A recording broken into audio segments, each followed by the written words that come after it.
अस्सलाम वालेकुम ना। ये प्रोग्राम आज हमारे के साथ पीछे तस्वीर देखें, ताजदार खत्म नबूवत और एक ताजदार खत्म नबूवत का मुजाहद है, उसके बारे में ये पुलिस ऑफिसर क्या कह रहा है। हमारे पास इसकी वीडियो मौजूद है, मगर हमें क्योंकि कॉपीराइट्स का इशू है तो ऑडियो सुनाएंगे, मगर ये तस्वीर जो पीछे स्क्रीनशॉट करके ली गई है ये असली है। सुनते हैं क्या ये साफ फरमा रहे हैं, फिर इस पर कुछ बातचीत ही करें। बिस्मिल्लाहिर्रहमानिर्रहीम।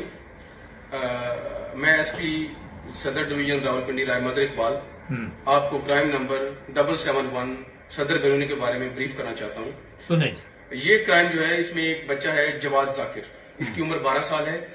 इसको कल उसके अपने मौलम ने, जो एक मस्जिद का मौलवी है, मक्की मस्जिद थाना सदर बेरूनी की हद में, उसमें मौलवी साहब ने इसको सोडोमाइज किया। ये बच्चा 3:30 बजे कुरान मजीद की तालीम लेने के लिए जाता है और मस्जिद के अंदर ही इसको सोडोमाइज किया गया। और फिर क्राइम को छुपाने के लिए जो इसका मौलम है लियाकत हुसैन, उसने अपने लोकल सिंपैथाइजर्स को भी बुलाया और वो पुलिस के खिलाफ उन्होंने नारेबाजी भी की और प्रेशराइज भी किया कि मौलवी साहब तो ये काम कर ही नहीं सकते। लेकिन पुलिस ने अपना काम कानून के मुताबिक जारी रखा। रात को एफआईआर दर्ज की गई, मेडिकल करवाया गया जिसमें इस क्राइम का होना पाया गया है।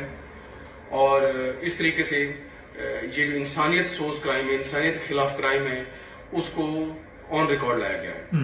अब इसका डीएनए कराया जाएगा और बाकी कानून के मुताबिक कार्रवाई की जाएगी। मैं यहाँ पर वालिदैन के लिए एक मैसेज देना चाहता हूँ कि अपने जो बच्चे बाहर जा रहे हैं, स्कूल जा रहे हैं, मस्जिदों में जा रहे हैं, उन पर नजर रखें कि उनको पढ़ाने वाला कौन है, उनके साथ खेलने वाले बच्चे कौन से हैं, उन बच्चा किन के साथ बैठता है, बच्चा डरा हुआ तो नहीं है, टेरराइज तो नहीं है, बच्चे की हरकत और सकनात में या आदात में कोई तब्दीली तो नहीं आ रही है।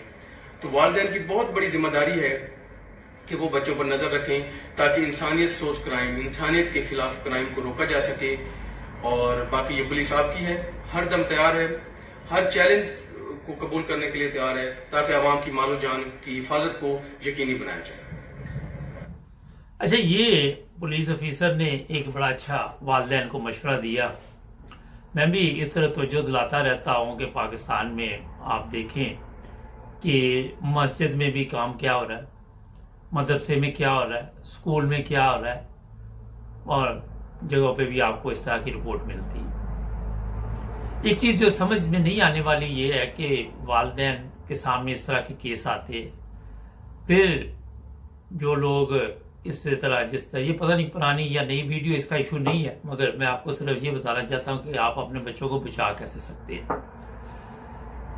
जब आप देखते हैं कि ये बंदे ने ये काम किया है जिस तरह ये पुलिस ऑफिसर ने बताया, तो दूसरे लोग मिलकर पुलिस के खिलाफ नाराबाजी शुरू कर देते। अब जो लोग इस काम में मुलव्वस होते हैं, पुलिस के खिलाफ मौलवी इनको इस्तेमाल करता है, उनके बच्चे भी तो अपने होते हैं, वो भी वालिदैन है। क्या वजह है कि मौलवियों ने इतना इन लोगों को आंधा कर दिया हुआ है कि वो इस तरह फौरी तौर पे पुलिस कह रही है कि इसने गुनाह किया है, जो मेडिकल रिपोर्ट है वो भी कह रही है कि ये इसके साथ जुल्म हुआ है, ज्यादती हुई है, मगर लोग आंधे हो चुके हैं। यही मैं आपको बताता हूँ, लोगों के दिमाग जो है वो काम नहीं करते। लोगों को समझ नहीं है कि अगर कल को आपके बच्चे के साथ ये जुल्म होगा, ये ज्यादती होगी, तो फिर आप क्या करेंगे? फिर भी आप मौलवी के हक में नारे लगाएंगे। और ये माशरे की सबसे बड़ी बर्बादी है। इसी तरह अगर अदालतों में केस जाते हैं, वहां भी ये मौलवी पहुंच जाते हैं, वहां जाके भी यही काम करते हैं कि अदालतों को अंडर प्रेशर करते हैं। नाज़रीन, एक चीज ज़हन में रखें, मेरे एक तल्लक वास्ते वाले गैरत जमात दोस्त है, बड़ा मोहब्बत प्यार करने वाली फैमिली है, वो अपने बच्चों को मौलवी के पास नहीं भेजते मस्जिदों में। मैंने उनसे पूछा कि ये सब लोग कहते नहीं, हम नहीं भेजते, हम इनको घर में ही कुरान पाक पढ़ाते हैं।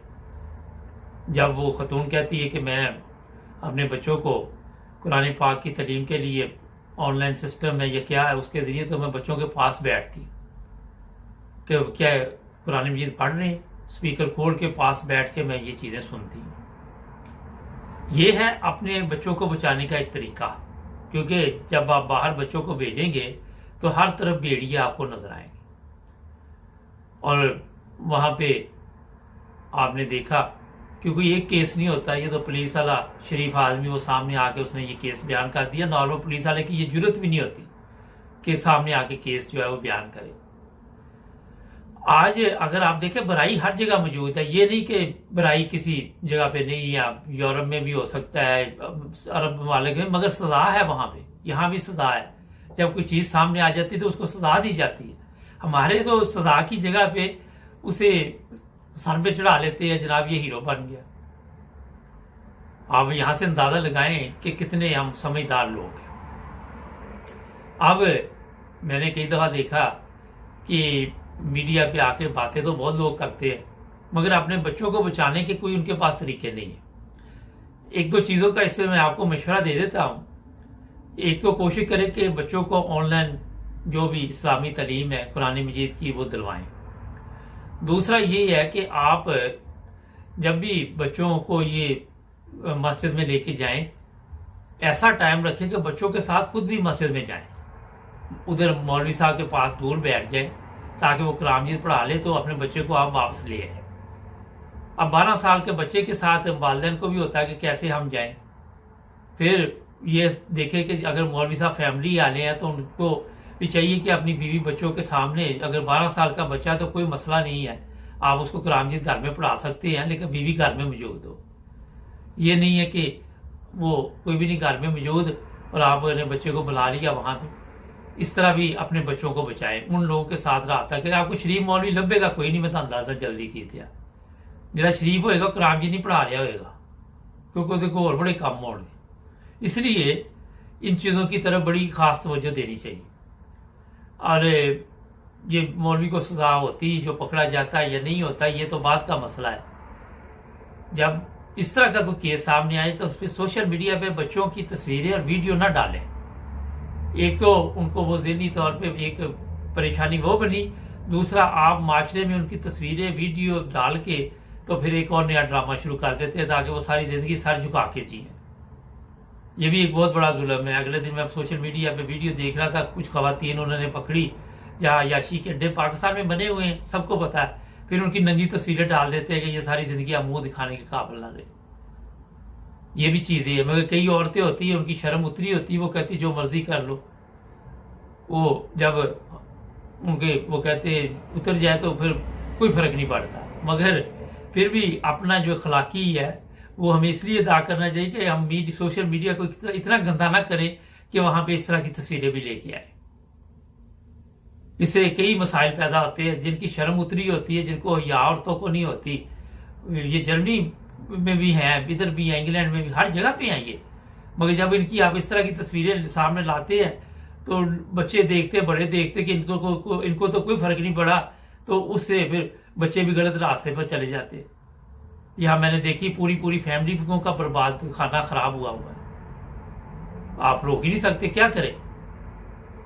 इस तरह माशरे में जो बुराई है उसमें इजाफा हो रहा है। जहां मौलवी अपना हक अदा नहीं कर रहे, वहां पे सियासतदान है वो भी नहीं कर रहे, और मुख्तलिफ लोग सामने आते हैं। मगर सबसे ज्यादा केस मदरसे और मस्जिद के सामने आते हैं, मैं आपको बता देता हूं। इसलिए जब भी अपने बच्चों को कुरान मजीद की तालीम क्या है सोचे तो पहले एक प्लानिंग बनाए कि हमने किस तरह, या तो वो घर आके पढ़ाए, घर आके पढ़ाएगा तो फिर आपकी बीवी महफूज नहीं रहेगी, एक और स्यापा, जाएं तो जाएं कहाँ। तो इस पे गौर फिक्र करनी चाहिए। मगर मैं थोड़ा सा आपको बता दूं, ये अल्लाह ताला के खास फजल है कि आपको मैं बता देता हूं कि जो हकीकी इस्लाम है, अहमदियत है, उनके जो मरबियान हैं, जो उनके उलमा हैं, जो उनके लोग हैं, कोशिश करें उनसे राब्ता कायम करें अपने बच्चों को कुरान मजीद पढ़ाने के लिए। आपके बच्चे महफूज रहेंगे, ये मैं आपको बता देता हूँ। उससे जो ये रोजमर्रा मौलवी के काबू में आ जाते हैं बच्चे, वो चीजों से आप दूर हो जाएंगे। चाहे ऑनलाइन ही आप पढ़ा लें और फ्री में पढ़ाएंगे, ये पैसे भी नहीं होते इसके, मगर आपको ये ढूंढने पड़ेंगे क्या तरीका कार है। ये मुझे भी नहीं इतना पता कि जो गैर जमाल लोग हैं वो किस तरह इन अहमदियों जो मरबियान है या ऐसी खवातीन है जो कुरान मजीद पढ़ाती हैं कैसे पढ़ा, किसी के को पता हो तो मुझे बताएं ताकि हम उस पर प्रोग्राम करें। इस तरह के लोग भी सामने आने चाहिए जो ऑनलाइन यूरोप में बैठे, कहीं भी बैठे, वहां से बैठ के कुरान मजीद की तालीम दे सके। आज बहुत ईजी तरीका हो गया हुआ है, जरूरी नहीं कि आपने घर में जाके किसी के साथ ये जो या मस्जिद में बुला के किसी को करामजीत पढ़ाना है। तशद्दुद भी बहुत बेशुमार होता है वहाँ पे, ज़हनी मजदूर बना दिया जाता है बच्चों को।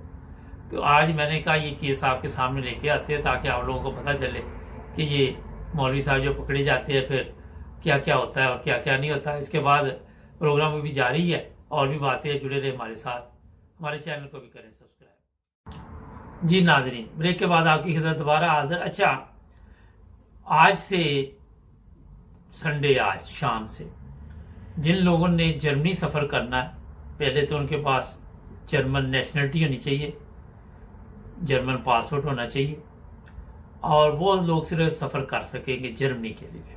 दूसरे लोगों पे पाबंदी लगा दी गई है। दूसरा ये है कि जिन लोगों ने वैक्सीन भी करवाई हो, पीसीआर टेस्ट भी करवाना पड़ेगा उन्हें, और साथ 14 दिन के लिए वो अपने घर पे भी रहेंगे। यानी कि 14 दिन घर में भी रहना है, कोरोना टेस्ट भी करवाना है सादा लफ्ज़ों में, और जो वैक्सीन वगैरह है उसके भी पेपर साथ होने चाहिए। और जर्मन नेशनल जो होगा वो सिर्फ जर्मनी के लिए सफ़र कर सकेगा। इसलिए आप अब खुद देख लें कि हो सकता है ये क्रिसमस की वजह से बंद किया हो, चंद किन दिन के लिए हो, शायद फरवरी तक हो, मगर अब इतना आसान नहीं है फ़िलहाल। इसलिए जो जो लोग भी जर्मनी सफ़र करना चाहते हैं उनको चाहिए कि देख लें कि वो इस जो भी जर्मनी के कवानीन है उसके मुताबिक उनके पास कागजी कार्रवाई मुकम्मल है, फिर सफ़र करें, वरना आपको नुकसान होगा। और जो लोग वहाँ पे कवानीन की खिलाफ वर्जी करेंगे 25,000 यूरो तक उसको जुर्माना हो सकता है। ये मैं आपको बता देता हूँ, 25,000। तो काफ़ी मुश्किल काम है। और जर्मनी में पिछले दिनों जो मैंने चेक किया तो मेरे एक जानने वाले, उनको 500 यूरो जुर्माना हुआ। फिर एक मेरे बहुत ही करीबी दोस्त है, वो कहते हैं कि मैं फ्रैंकफर्ट से हैम्बर्ग जाने लगा था, तो वो कहते मैं भाग के तो वहाँ से एस मान में बैठा हूँ फ्रैंकफर्ट, तो कहते मेरा मास्क थोड़ा सा नीचे हो गया, भागते भागते थोड़ा सांस फूल गया, तो अभी मैंने सांस भी नहीं लिया, तो पीछे से वो कंट्रोल करने वाले आ गए। उन्होंने 40 यूरो फिर जो है वो मुझे 40 यूरो का टिकट दिया कि आप मेहरबानी करके ये दे दे। तो मैंने उनको कहा कि मुझे सांस की प्रॉब्लम है, ये प्रॉब्लम है, वो प्रॉब्लम है। वो कहता जो भी प्रॉब्लम है, इस वक्त सबसे बड़ी आपकी प्रॉब्लम ये है कि 40 यूरो हमें चाहिए, तो उसके बाद आपकी तमाम जो परेशानियां वो दूर हो जाएंगी। तो सख्त है ये ममालिक है कवानीन के मामले में। इंग्लैंड भी सख्त है, जर्मनी भी सख्त है, यूरोप के दूसरे ममालिक भी इसी तरह ही है। जहाँ पे आपको गैर कानूनी काम आपने करना, वहाँ पे जुर्माना देना ही पड़ेगा। नाज़रीन, जो लोग यहाँ पे इंग्लैंड में रहते हैं, थोड़ा सा उनको बता दें, जो ऊबर में काम करते हैं, इलेक्ट्रॉनिक गाड़ी उनको खरीदनी चाहिए। मेरे एक दोस्त है, उन्होंने वो गाड़ी पकड़ ली है। वो कहते जी मुझे उससे बहुत फ़ायदा है। फ़ायदा ये है कि वो जो सिटी के पैसे वगैरह पड़ते हैं, सादा लफ्ज़ों में बता देता हूँ, वो भी नहीं पड़ते, और जॉब के भी पैसे मिल रहे हैं। मैंने मेरा पिछले प्रोग्राम में बताया था। तो बेहतर ये कि अगले साल अगर आप गाड़ी ले तो इससे बेहतर आ रही है, तो उससे आप पैसे बना सकते हैं। पाकिस्तान में कोरोना के इतने मरीज नहीं है, इतना बड़ा इशू नहीं बना हुआ, मगर यूरोप में क्यों बना, जैसे जैसे सर्दी बढ़ रही है कोरोना के मरीजों में इजाफा हो रहा है। इंग्लैंड की खबर ये है कि 80-90 हज़ार लोगों को डेली ये कोरोना वायरस जो है वो हो रहा है। इसी तरह जर्मनी में भी बड़ी तेज़ी से फैल रहा है। और एक और चीज़ हो सकता है कि आने वाले दिनों में क्रिसमस आ रही है, इस पर भी कुछ गौर फिक्र करके कोई ऐसी चीज़ें सामने लाई जाए यूरोप के मुख्तलिफ ममालिक में, जहाँ लोग इकट्ठे होते हैं, ताकि कोई रश वश से बचा जाए और लोग बच सके। मास्क वगैरह जो है वो लाजमी है, और एहतियात करना। आप देखें 90,000 बंदा बहुत ज़्यादा है, और ये जैसे जैसे लोग तो कह रहे हैं ये बीमारी शायद ख़त्म हो रही है, मगर मेरा ख्याल है उसमें इजाफा हो रहा है, अमवात में कमी हो रही है बहरहाल, क्योंकि वैक्सीन लगी हुई है, लोगों को उससे बचत हो जाती है। तो इसलिए ये भी ज़हन में रखें। और जो तीसरी वैक्सीन है, मैंने भी कल लगवानी है, मेरी भी अपॉइंटमेंट है कल, वो ज़रूर लगवा ले। कई लोगों को उसमें जब मैंने पता किया कि बुखार भी होता है 2-3 दिन, कईयों को तो कुछ भी नहीं होता, ये आपके जिस्म पे है, मगर पैरासिटामोल जो उसका इस्तेमाल करें। जो लोग जर्मनी में रहते हैं वो काफ़ी अच्छी है पैरास्टामोल वहाँ की, मैं भी वही इस्तेमाल करता हूँ, उससे काफ़ी जल्दी बंदा फिट हो जाता है। यूके की आराम से आराम आता है। तो काफ़ी तजर्बे किए हो हमने इन चीज़ों पे ना। तो पैरास्टामोल की 2 गोलियां खा लें, क्योंकि मेरे कहने में ना खाएं, मगर मैं 2 गोलियां कल खाऊंगा तो उससे मेरा ख्याल है कि काफ़ी तबीयत बेहतर रहेगी। हो सकता है फिर मैं आपको बताऊंगा कि बुखार वगैरह हुआ कि नहीं हुआ। इसके अलावा जनाब ये है कि सफ़र जो है वो लोग कम करना शुरू कर गए हैं।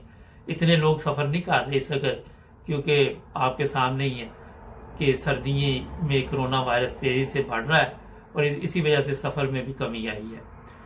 जिन लोगों ने टिकटें वगैरह कराई हुई हैं और वो सफ़र के लिए तैयार हैं जर्मनी के लिए, वो अभी देख लें और तब्दीली करवा ले ताकि उनका नुकसान भी ना हो। नाज़रीन, आज के लिए इतना ही बहुत। अगर कोई और बात हुई तो कल इंशाल्लाह आपको बताएंगे। जुड़े रहें 9 न्यूज़ टीवी इंटरनेशनल के साथ। हमारे चैनल को भी करें सब्सक्राइब।